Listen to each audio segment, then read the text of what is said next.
Okay, what's good guys? За, өнөөдрийн бичлэгээр бас нэг руу шууд бодсон толгойд руу орж ирсэн юмны талаар нь жоохон ярилцчих гэж бодлоо. Маш олон хүмүүстэй одоо ялангуяа энэ жил, түрүү жил ч гэдэг юм эсвэл үед нь forex зах зээл аягүй хөгжиж байгаа. Маш олон хүнд хүрч байгаа. Гэхдээ жоохон буруу талаараа хөгждөг ч гэдэг юм уу те. Жоохон toxic байдалтай хөгжиж байгаа. Яг тэгэхээр одоо интернет дээр байгаа яг influencer trader-уудыг харах юм бол ихэнхэнтэй төлбөртэй сургалтуудаа явуулдаг ч гэдэг юм уу та. Ямар нэгэн байдлаар ингээ хэрэглэгчдээс commission авч арилжаа хийж байгаа. За тэгээ энэ олон хүмүүс донд бид нар те хин ашигтай, хин алдагдaltaй арилждаг гэдгийг мэдгүй. Ямар нэгэн байдлаар тийм энэ хүн үнэхээр ашигтай арилжаж чаддгүй гэсэн ямар нэгэн тийм баталгаа байхгүй, хийсэн үзүүлсэн зүйл байхгүй байж хүмүүсээс $1000-2000 сургалтууд явуулдаг ч гэдэг юм уу. За тэгээд маш олон жижигхэн дансыг нэг дансыг те маш олон жижигхэн данс болгож хуваагаад бүгдэн дээр нь рандом те маржин шахсан арилж байгаа. Тэгээд ашигтай гарч байгааг нь видео рекорд болгож маркетингаа хийгээд маш хэмжээний мөнгө олдог трейдерүүд бас байна те. Трейдерын црүүд гэж хэлмээр байна те. Яг үнэхээр ашиг хийдэг үгүй тодорхой байхгүй. За тэгэнгүүт энэ дээр хүмүүстэй юугаач мэдгүй орж ирж байгаа хүмүүс бол энэ хүмүүсийг хараад зав үнэхээр энэ ашиг хийдэг юм байна гэсэн тийм буруу ойлголт аваад зах зээл рүү орж ирээд арилжаанд ордог. Тэр хүмүүсээс зөвлөгөө авдаг, арилжааж чаддгүй хүнээс зөвлөгөө авсан арилжааж чаддаг болохгүй тодорхой таа. За мэдээж тэр хүмүүсийн зааж байгаа юм тодорхой хэмжээний интернет дээр байгаа мэдээллүүдийг англиас монгол руу орчуулдаг ч гэдэг юм аа эсвэл өөрөөхөө чаддаг. Тэгээ нэг өөрөөхөө ойлгосон хэдэн зүйлсээ монголоор орчуулад нэг видео рекорд болгоо хатгалаад оруулцдаг ч гэдэг юм уу. Гэх мэтчлэн айгүй их одоо мөнгө цуглуулж арилжаа хийж те маш олон хүмүүсийг алж байна. За энэ дээр бол би угаасаа би өнөөдөр энэ бичлэг хийгээд тэр хүмүүсийг би зогсоож чадахгүй. Би өнөөдөр энэ бичлэг хийгээд тэр хүмүүс дээр сургалт авч байгаа хүмүүсийг би зогсоож чадахгүйгээс энэ бол байх зүйл. Энэ бол яг энэ toxic байдлуудын нэг хэлбэр байгаа. За яг хөө миний энэ удаагийн бичлэгээр ингээд хэлэх гээд байгаа санаа нь юу вэ гэхээр за энэ зах зээл дээр ч угаасаа ийм тэнэг хүмүүс байгаа шүү. Та нарын мөнгийг ингээд та нараас л мөнгийг авах зорилготой өөрсдөө нэг тийм арилж байгаа мөнгө олоод өгдөг төрлийн хүмүүс бол байдаг хүн шүү гэдгийг анхааруулж хэлэх гэж оролдъё. За тэгээд дээрэс нь нэмээд яг энэ ганц сургалт гэхээс илүү яг зах зээл дээр байгаа toxic зүйлсүүдийн талаар би бас жоохон ярих гэж бодоод яг энэ ашиг хийдэг гэж харуулдаг байгаа хүмүүст ямар буруу ойлголт өгдөг вэ гэхээр өнөөдөр чи дансаад $100 цэнгэлсэн бол магадгүй чи нэг сарын хугацаанд намайг дагаад те таны гэсэн те 10 үржүүлээ дансаа нуглая нэг дор хэмжээний ашиг хий маржин шахъя гэдэг ч юм уу те энэ ойлголтуудыг энэ ийм те энэ пропаганда хүний тархин дотор шингээгээд байгаагаас болоод дөнгөж орж ирсэн хүмүүсийн суур фаундейшн те за энэ арилжааны зах зээл гэдэг чинь эрсдэлтэй юм биш үү мөнгө алдах боломжтой те энийг яг төлөвлөгөөний дагуу профешнл төвшөнд те про төвшөнд хийдэг болов гэсэн сэтгэлдлийг нь бүр юу ч хонороо ачиж байгаа. Энэ нэгдүгээрх нь. Тэгэхээр бид нар юун дээр анхаарах хэрэгтэй вэ гэхээр за угаасаа арилжааны зах зээл гэдэг бол орж ирсэн мөнгө алддаг. Угаасаа яг тэр profitability буюу те яг ашигтай трейдер болох гэдэг шатанд хүрэхийн тулд энэ хүн маш олон шат давааг туулж байж тэн дээр хүрч ирнэ. Маш хэмжээний алдагдлуудыг маш хэмжээний асуудлуудтай тулгарч иж тэрнийхээ ард ашигтай арилжааж гэсэн нэгэн дээр орж ирдэг. Тэнгууд бид нар яадаг вэ гэхээр дөнгөж орж ирж байгаа хүмүүс за өхрөн би чамд арилжаа заадаг вэ? Ороод ирээ надад сурчих гээд энэ чартн дээр нь хэдэн зураг зургийг зааж өгөөд тэнгуудаа тэн дээрээс үндэслээд за чим нэг ш одоо ингээд $100 цэнгэлээд ингээд арилжаж байгаа. Ямар ч risk management ямар ч мөнгөний дүрэн байхгүй, ямар ч зөөр шинжилгээтэй зах зээлийн ойлголт мэдлэг өгөхгүй. Дээрээс нь нэмээд ямар ч эрсдлийн эрсдлийн менежмент байхгүй, сэтгэл зүйн зөвлөгөө байхгүй. Зүгээр нэг хэдийн юмнууд хэлж өгчөөд ингээд болоо гэж хэлцдэг. Эндээс болоод хүмүүстэй оролдоод мөнгө алддаг. Буруу хэлж алдснаас болоод сурах хугацааных нь процесс илүү удаашрчдаг. Хоёр төрлийн хүн байгаа гэж бодъё заяа. За иргэн А, иргэн Б гэж нэрлэжээ заяа. За А нөхөр маань болохоор дөнгөж арилжаалаа орж ирэхдээ ямар ч мэдлэггүй. Хоёулаа ямар ч арилжааны талаар ямар ч мэдлэггүй гэхдээ сурах гэсэн хүсэлтэй хоёр хүн байна. За А гэдэг хүн болохоор яг зөв процессын дагуу эрсдэл мөнгөний дүрм ийм байдгийн шүү. Окей, ийм байдаг юм байна. Ингэж алдах хэрэгтэй юм байна гэд журмын дагуу бүх процессороо сураад арилжааны зах зээл рүү орж ирээд дансаад цэнгэлсэн хүн. А нөгөөх нь болохоор худлаа гүүрүүгийн аманд өртсөн, худлаа мэддэхүүнүүд тархиндаа чигдсэн байгаа хоёр хүн шүү заяа.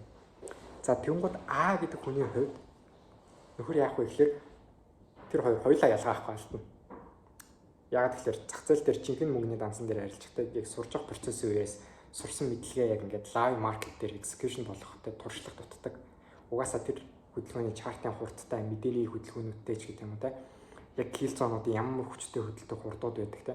Яг энэ болгонтой зэрэгцэж арилжиж чадахгүй ямар нэгэн байдлаар арилжааны стапаас хоцорно. Ямар нэгэн байдлаар хоцорхоос айдсан одоо тийм фомоноос болж ийштэй ярилцаанд орчих гэдэг юм. Гэх мэтчлэн basic алдаануудаас болж угаасаа тодорхой хэмжээнд алдна. За энэ алдагдлын хугацаанд магадгүй нэг 3-6 сарын хугацаатай тэр хүн алдагдал хүлээлээ гэж бодъё. За 3-6 сар алдагдал хүлээсэн энэ хүн алдаагаа журналтай зөв аргаар сурж байгаа шүү дээ гэдэг. Түнгод тэр хүн журнал бичих хэрэгтэй, алдагдлаа тэмдэглэх хэрэгтэй. Энэ дээрээ refine хийгээд илүү өөрийгөө цааш нь дараа хийчих харилцаан дээр сайжруулах боломжуудаа үлдээгээд яг процессын дагуу системтэйгээр хөгжиж байгаа.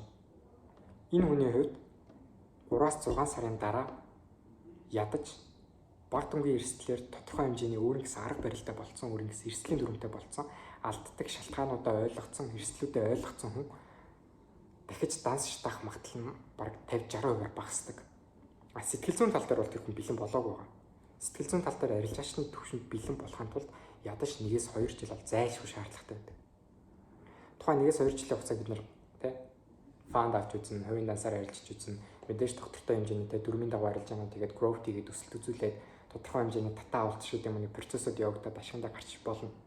За тэгэнгүүт мэдээж нэг удаагийн алдагдлаас болоод сэтгэл зүйн докторгүй байдлаас болоод ч гэдэг юм сахилга батгүй байдлаас болоод тэр хүн тодорхой хэмжээний хугацаанд алдагдлаа хүлээн ингээд явцын донд юмнуудаа ойлгоод ингээд сайжраад ингээд шат дахиад айгүй хурдтай юм. Хамгийн удаандаа энэ хүн ядаж 3 жилийн хугацаа зарцуулсан бол ашигтай трейдер болчих чадна гэж. За тэгэнгүүт 3 жилийн хугацаанд ард нөгөө талд иргэн Б гэж байна. Иргэн Б маань яасан бэ гэхээр нэг жоохон худлаа нөхрийн ардаас орсон дээ. За нэг шон чи ингээд ийм байдлаар ингэж харилцаад чи өнөөдөр энэ дэр жоохон фул маржин шахчих юм бол ингээд дансаа өсөх магадaltaй болчихно. За энэ дэр хоёр төрлийн зам байгаа. Хоёр төрлийн зам гэдэг нь нөхрийн зааварчилгааг дагаад азан таарад мэдэн дээр ч гэдэг юм уу ямар нэгэн байдлаар маржин шахаад анхны цэнгэлсэн дүнгээд дансаа 5-10 үрчицсэн хэмжээний ашиг хийсэн байна. Нөгөө талд нь анхны процессын дагуу яваад алдагт үлдсэн байна. Энэ хоёрын аль нь илүү давуу талтай явах вэ гэхээр эхлээд алдсан хүн маш том давуу талтай. Яг тэгэхээр тэр хүн тэр дороо шууд урт хугацаанд мөнгө алдахгүйгээр ингэж алдах боломжтой байна шүү гэдэг ойлголтыг толгойд авсан байна. Гэтэл мэдээж тэмцээч нэг худлаа гүүр байгаад байгаа. Чи ингэвэл ингэх ёстой гэж худлаа өмнө баах юм толгойд нь чигчтэй.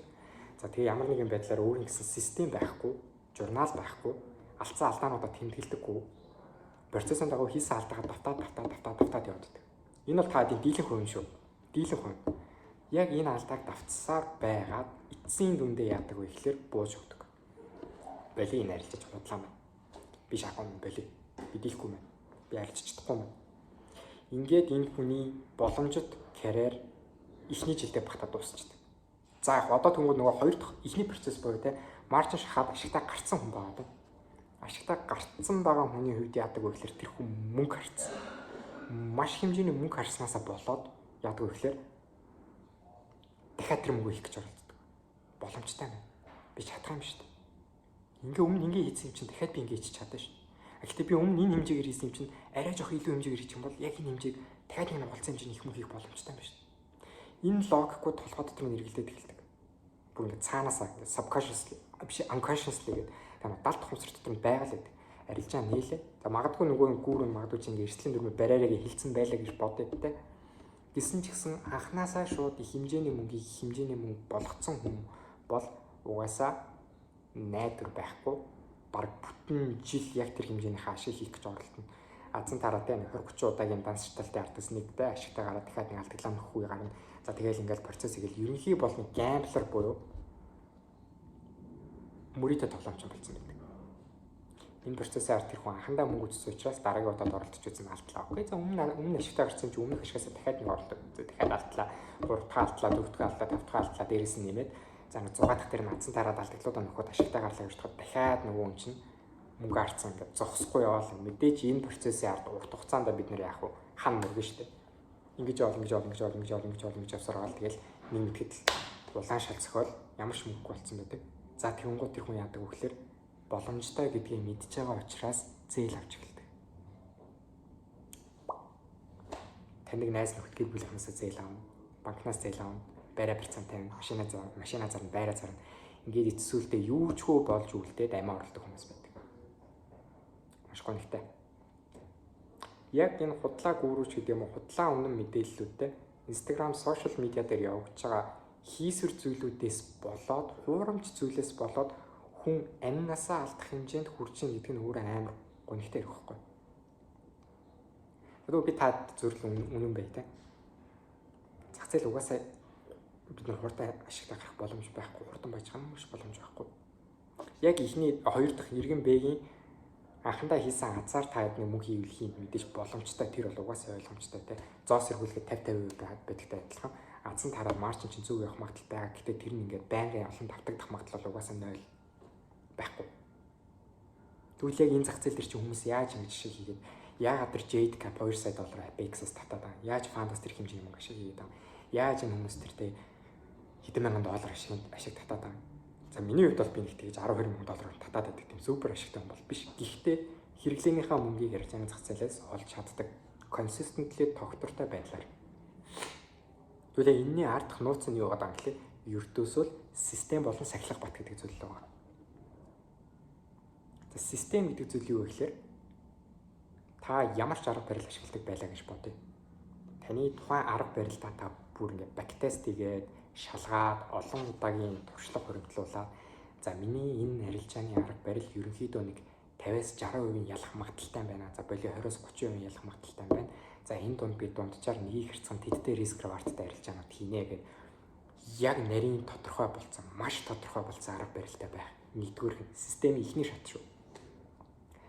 Энэ арга барил дээр энэ win rate болон ялах магадлал risk reward дээр суйрлаад тодорхой хэмжээний баланс буюу данс хувь хүнд надад байгаа те. За тэр дансан дээрээ суйрлаад би дараалсан тэдэн алдагдал хийх юм бол миний данс шатах магадaltaй учраас энэ данс шатах магадлалыг байхгүйгээр урт хугацаанд ашигтай гаргахын тулд би ямар мөнгөний эрсдэл гаргаж болох вэ гэсэн тогтмол эрсдлийн дүрм гаргах хэрэгтэй. Хуваар тооцсон эрсдлийн дүрм гэсэн. Данс чинь өсөх тусам нэг арилжаанд эрсдүүлэх түн чинь давхар багаар нэмэгдээд явна. Данс чинь багасах тусам нэг арилжаанд эрсдүүлэх түн чинь давхар багасаад явдаг. Яг ийм чухал эрсдлийн дүрм хэрэгтэй болчихдог.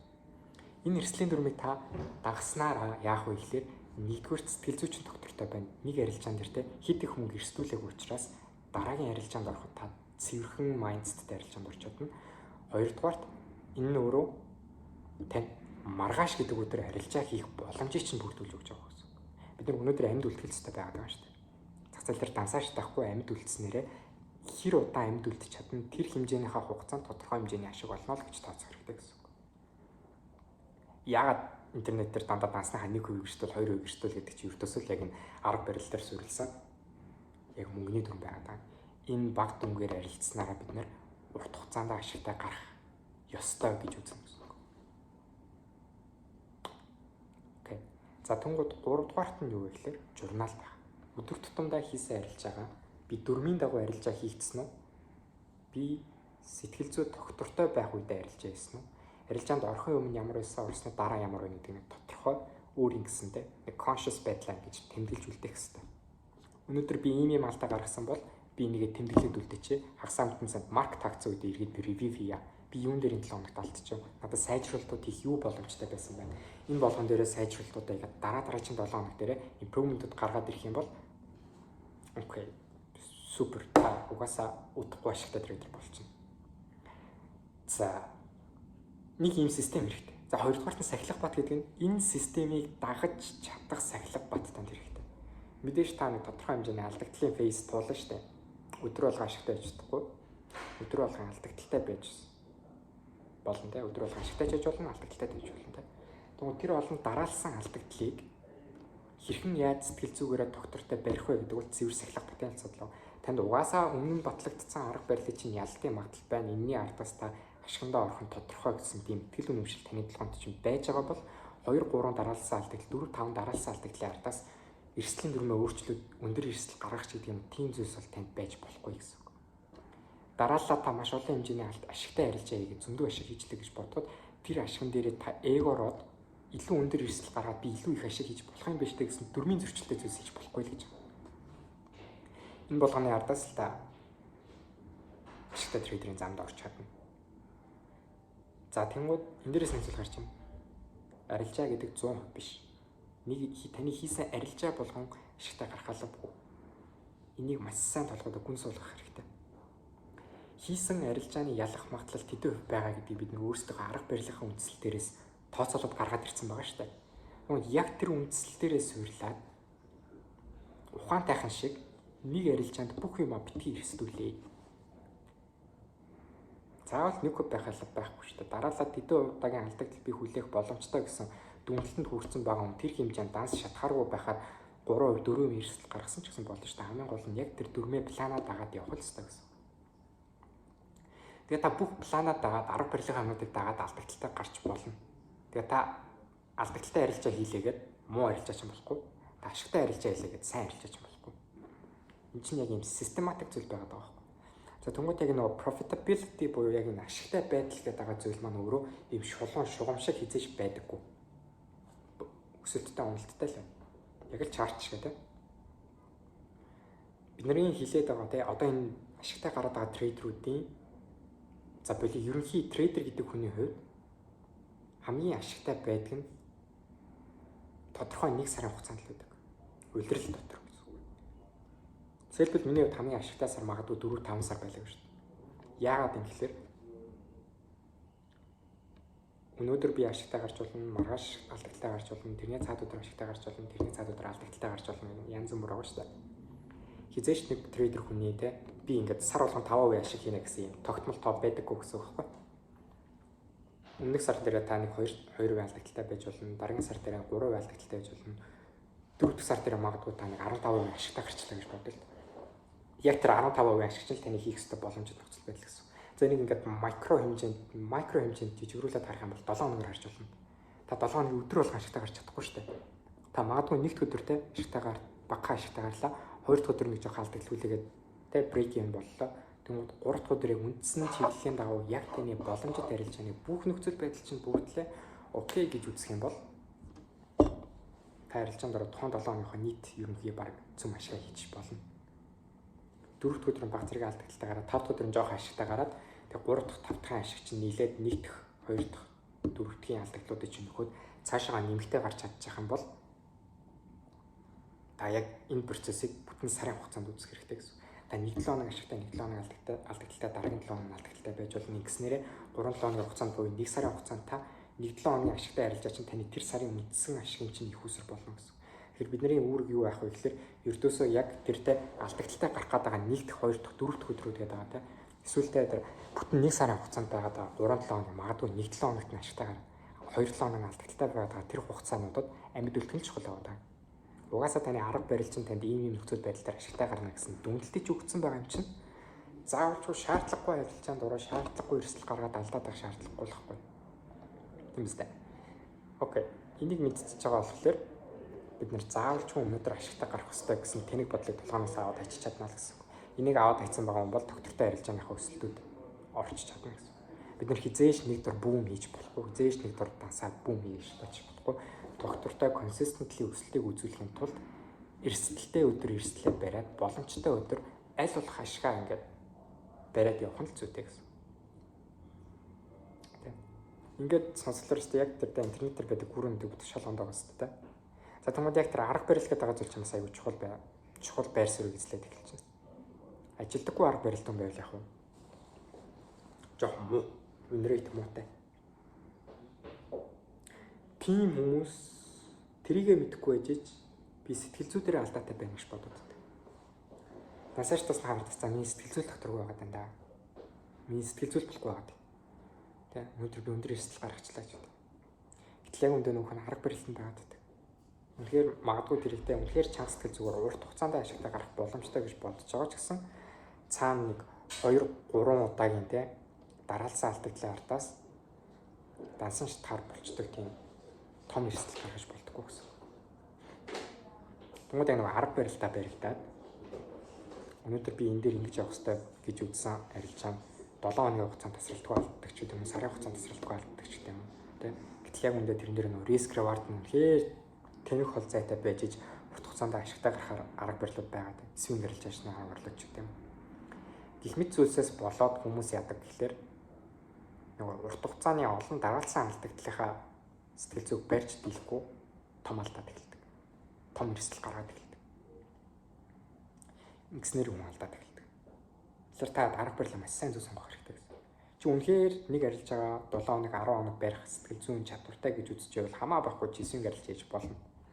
Гэхдээ тэгж барих төвчээргүй хүн бол хидсэж свинг арилжаачнаар урт хугацаанд ашигтай гарч чадахгүй. интрадей скальп хийдэг хүмүүс л байж чадна. Ерөөж үнэхээр тэр хэмжээний төвчээртэй байж ээж интрадей скальп хийх гэдэг юм бол бас ялгаа авахгүй болно. Яг тэгэхээр скальпийн арга барилууд чинь ердөөсөө тодорхой хэмжээнийхаа богино хэмжээний цаг хугацаанд л үйлчлэгтэй арга барилууд байна. Гэтэл нөгөө төвчээртэй гэдэг хүн чинь яадаг вэ? Скальпийн арга барил хийчихэд тэрийг хэдэн цаг хэдэн өдөр барих гэдэг. Тэрнээсээ болоод явахстай хөдөлгөөнд явчаад байхад тэндээсээ цаашаа илүү хөдөлгөөн харсаар байгаад нөгөө хүн эсрэг чиглэлд аваад ансааш таа. Ингээд ирэхлээр та нэг жоохон нээлж байгаа гэж найдсан тийм. Таамарчс ингээд бичлэг маань таалагдж байгаа бол та видеонхоо хэсэг лайк дараад subscribe хийгээд тэгээд асуух зүйлс коммент үлдээгээрэй. Таамарчс иймэрхүү процессыг байгаа. За тэгмүүд нь эрсдэл гээд байгаа зүйл биш үү? Та бодоо зоос шидлээ гэж бодоход тоо юу сүлдөө буух 50-50% магадaltaй байдаг те. Гэхдээ 50-50% магадaltaй гэдэг нь та нэг зоос шидээд магадгүй сүлд буулаа гэж бодоход хоёр дахь зоос шидэлтэн дээр тань заавал тоо буух хэрэгтэй гэсэн алба байдаггүй тийм үстэй. Тэгмээд бидний хийж байгаа арилжаа болгоом чинь өөрөөсөө өөрийн гэсэн бие даасан магадлалуудтай байдаг. Энийг манайхан нэг буруу ойлгодог нь би 50% win rate-тэй гэж үзэн гутаа өнөөдөр нэг алдагдал хийж юм бол дараагийн арилжаан дээр би 100% ялах магадлалтай гэж үзээд жоохон өндөр риск гарах гэдэг. Ийм зүйл байхгүй шүү. Ийм зүйл ерөөсөө байхгүй. Бүх арилжааны арга барилууд боломжтой ч гэсэн тэр магадлал нь өөрөө арилжаа бүр тус бүр өөрийн гэсэн бие даасан боломжтой байдаг. Бид нар хязгаар зах зээлийн ирээдүйг таамаглаж чадахгүй. Яг одоо юу болж чинь тэнцээ хариу үйлдэл үзүүлж арилжаа нурдаг та. За өөр токсик зүйлсүүд юу гэдэг вэ гэхээр бодъё л доо.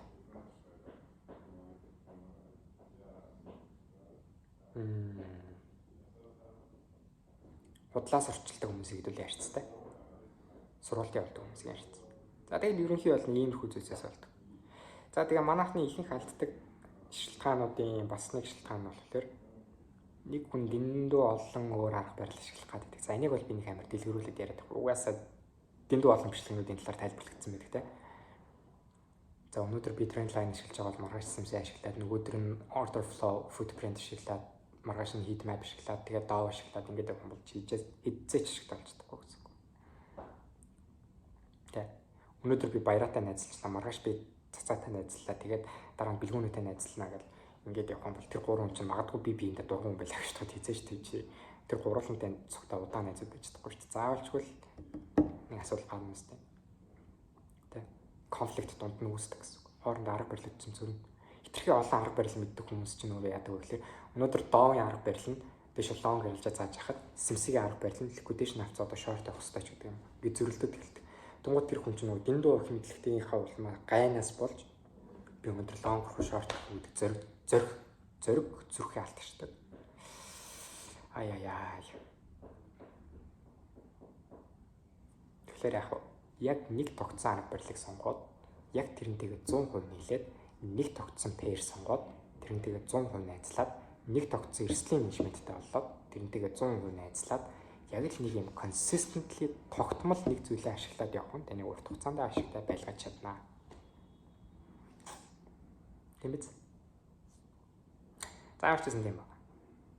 За тэгээд төлбөртэй заадаг хүмүүс чинь ингээд худлаа юм бол би яаж ханасаа сурах юм бэ гэдэг. Интернет дээр дүүрэн бичлэгнүүд арга барилууд өнгөө байгаа штэ. Тэгээд арилжааны зах зээл дээр бол чи угаасаа англи хэлг бол бүтэхгүй байж үз. Чи англи хэлтэй бол битүү дараагийн түвшний институционал level хичээлүүд интернет дээр YouTube дээр өнгөө байж байдаг. Тэгээд миний монголоор орчуулсан ICT-ийн smartphone concept хичээлүүдийн анх шатны суурь хичээлүүд ч гэсэн YouTube дээр байж байдаг. Гүнзгийрүүлсэн шатны хичээлүүдийн ч гэсэн та надаас өнгөө авах боломжтой монгол хэлээр та. Discord руу орж ирэл хавьяагаар бүртгүүлээд линкээр бүртгүүлээд депозит хийсэн байх болно гэсэн. Би наад төлбөрөхгүй та тэр мөнгөөр өөрсдөө арилж байгаа гэж явчихна гэсэн.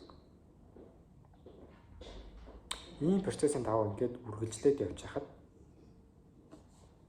та тэрхүү бол алдагдлуулахгүй өөрийн гэсэн арга барилтай өөрийн гэсэн эрсдэл менежменттэй өөртөө итгэх итгэлтэй зориг зүрхтэй сахилга баттай байхад бол ягаад ч алдагдaltaй трейдер байж чадахгүй гэсэн. Тэгээд өмнө миний одоо харж байгаа алсын арга юу гэхээр би та YouTube дээр ингээд чаленж болж байгаа юм заахтай. Би ингээд чаленж дээр хүмүүст ингээд боломжтой шүү гэдэг ингээд яг тогтмол арга барилаа тогтмол рискээ бариад хавуулахыг зорж байгаа юм. За энийг харуулсан дараа би мэдээж payout гэж харуулна. Payout гэж харуулсан дараа мэдээж scale хийгээд яаж улам томруулах вэ гэдэг. Бүр ингээд та нарын хувьд нүдэн дээр чи ингээд ил road map-ыг ингээд үүсгээд явж байгаа blueprint хараад та яг ингээд намайг дараад явах юм бол боломжтой болно. Тэгээд яг энэ founding challenge дууссан дараа би бас copy trade болгож байгаа. Тэгээд та сонирхож байвал орж ирж болно. Тэгээд тэн дээр бол би таадаг бити орж ирээрэй гэж. Үнэхээр сонирхож байгаа, хүлээн зөвшөөрч байгаа би тэр мөнгийг алдсан ч яах вэ гэсэн тийм сэтгэлгээтэй хүмүүс орж ирж болно. Яг л би өмнө юм copy trade гэдэг юм хүмүүс явуулж байгааг учраас магадгүй миний сэтгэл зүйд жоохон сөргөөр нөлөөлж магадгүй шүү дээ. Шаардлагагүй алдагдлуудтай арилж байгаа гэдэг ч гэдэг юм уу, хүний мөнгөөр арилжж байгаа гэдгээс ялгаагүй болчихж байгаа гэсэн. Тэгэхээр ямар ч бас анх удаага би нэг copy trade хийж бол үзнэ.